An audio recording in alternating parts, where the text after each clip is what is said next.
안녕하세요. 농촌진흥청 농촌지원국 농업인 안전팀의 최동필 연구사입니다.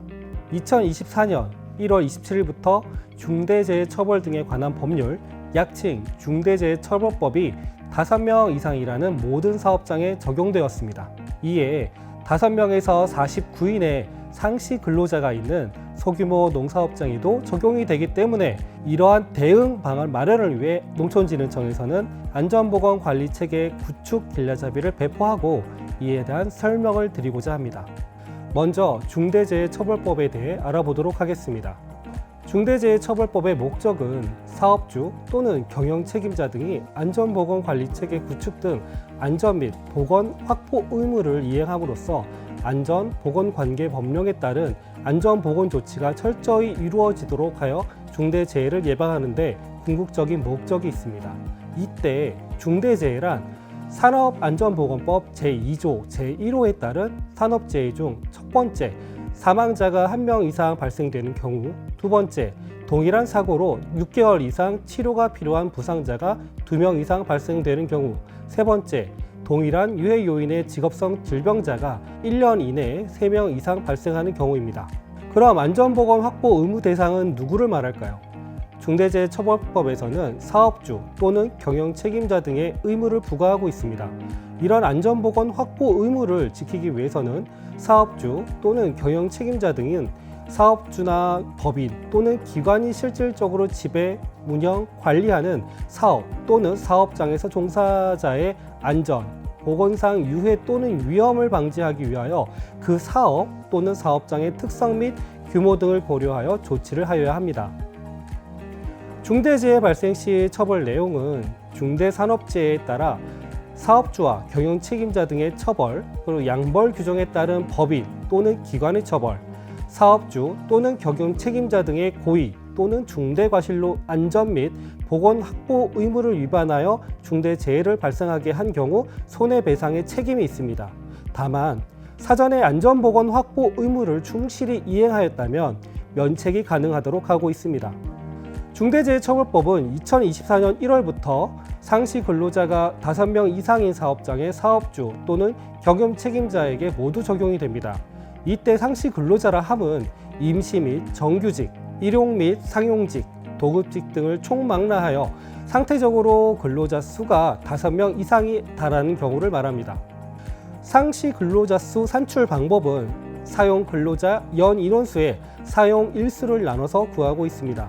첫 번째 예로 중대산업재해가 2024년 9월 15일에 발생하였다면 그로부터 한 달 이전 동안 가동 일수가 20일 동안이고 이 기간 동안 사용 근로자의 인원이 132명인 경우 상시 근로자 수는 6.6명으로 상시 근로자 5명 이상이 적용이 되기 때문에 중대재해처벌법의 대상이 됩니다. 또 다른 예로서 일시적으로 근로자 수를 적게 사용하는 경우입니다. 가동 일수가 15일은 5명의 일을 하고 5일은 3인이 일한 경우 상시 근로자 수를 계산하면 4.5인이 되어 5인 미만 사업장이 되지만 일별로 근로자 수를 파악하였을 때 법 적용 기준에 미달한 일수가 2분의 1 미만인 경우로 상시 근로자 수 5인 이상이 적용되기 때문에 중대재해처벌법의 대상이 됩니다. 세 번째 예는 일시적으로 많게 사용하는 경우입니다. 가동일수 15일은 3인이 일을 하고 5일은 12인이 일한 경우 상시 근로자 수를 계산하면 5.25인이 되어 5명 이상 사업장이지만 일별로 근로자 수를 파악하였을 때 법 적용 기준에 미달한 일수가 2분의 1 이상인 경우로 상시 근로자 5인 미만이 적용이 됩니다. 그러면 농업 분야의 산업재해 현황에 대해서 알아보도록 하겠습니다. 2022년 산재보험에 가입한 농업 근로자 중 재해자는 682명, 사망자는 12명으로 매년 재해 및 사망사고가 높은 수준으로 발생하고 있으며 2021년 농산업 근로자의 산업재해 유형을 보면 떨어짐이 가장 많고 넘어짐, 끼임 등 신체 상해가 많이 발생하였습니다. 대표적인 농작업 중대재해 사례로 첫 번째 예는 사다리를 이용하여 나무 전지가이 작업 중 추락하여 사망하였고, 두 번째 예는 트랙터가 경사로의 아래로 전도가 돼서 연료 탱크 측면에 근로자가 깔려 사망한 경우도 있었습니다. 또 다른 예로는 상토 혼합 분배기를 이용하여 작업하던 중 회전날에 끼어 사망한 경우도 있었고요. 네 번째 예로는 양돈 농사업장에서 정화조 내부 청소 작업 중 황화수소에 중독이 되어 사망한 사례 등도 있었습니다. 그렇다면 중대재해처벌법에서 요구하는 안전보건 확보 의무 준수 활동을 위해서는 안전보건관리 체계를 어떻게 구축하면 되는지 알아보겠습니다. 안전보건관리 체계의 구축과 이행이란 일하는 사람의 안전과 건강을 보호하기 위해 기업 스스로 위험 요인을 파악하여 제거, 대체 및 통제 방안을 마련하고 이행을 하고 이를 지속적으로 개선하는 일련의 활동을 말합니다. 안전보건관리 체계의 구축을 위한 핵심 요소로 경영자 리더십, 위험 요인 파악부터 평가 및 개선 등이 있으며 이에 대해 차례로 알아보도록 하겠습니다. 핵심 요소 첫 번째입니다.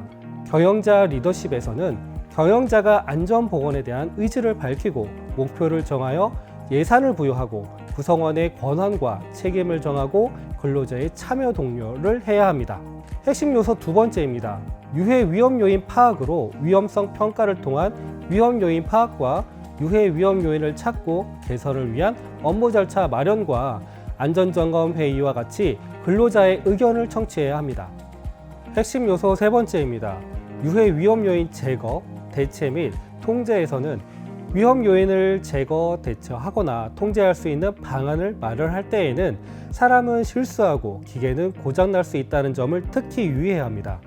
각 요인에 따라 가장 효과가 좋은 위험 요인 제거부터 효과가 가장 낮은 개인 보호까지 각 요인별로 복수의 방안을 검토해야 합니다. 예를 들어 병충해 방제의 경우 위험 요인이 농작물 농약 살포 작업 중 중독이라면 공학적 통제로 드론을 이용해서 노출 시간 최소화, 관리적 통제로 방제기구 점검, 비상 상황 시 농약을 씻을 수 있는 물의 비치, 보호구 방안으로는 농약 방제복 및 활성탄이 들어간 마스크 등을 착용 방안으로 마련을 해야 합니다. 핵심 요소 네 번째로 비상조치 계획 수립을 위해 재해 발생 시나리오별 조치 매뉴얼을 수립하고 주기적으로 훈련을 하도록 해야 합니다.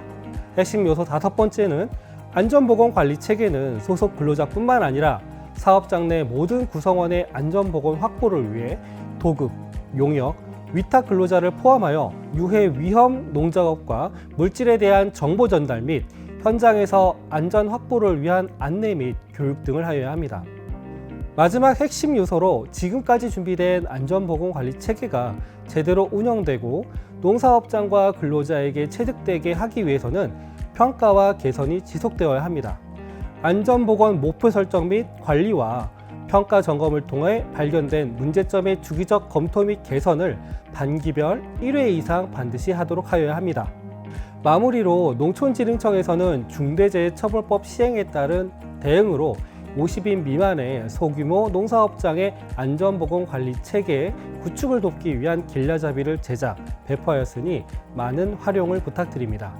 또한 농촌진흥청은 농업인 안전 365 홈페이지를 운영하고 있으며 각종 농작업 안전지침, 교육자료 및 사고 사례 등을 구축, 수록하였으니 안전보건관리 체계 구축 시 많은 도움이 되실 겁니다. 이제는 50인 미만의 소규모 농사업장도 반드시 안전보건 확보 의무 준수 활동이 필요합니다. 슬기롭게 대처하여 일하는 사람의 안전과 건강을 보호하도록 해야 합니다. 감사합니다.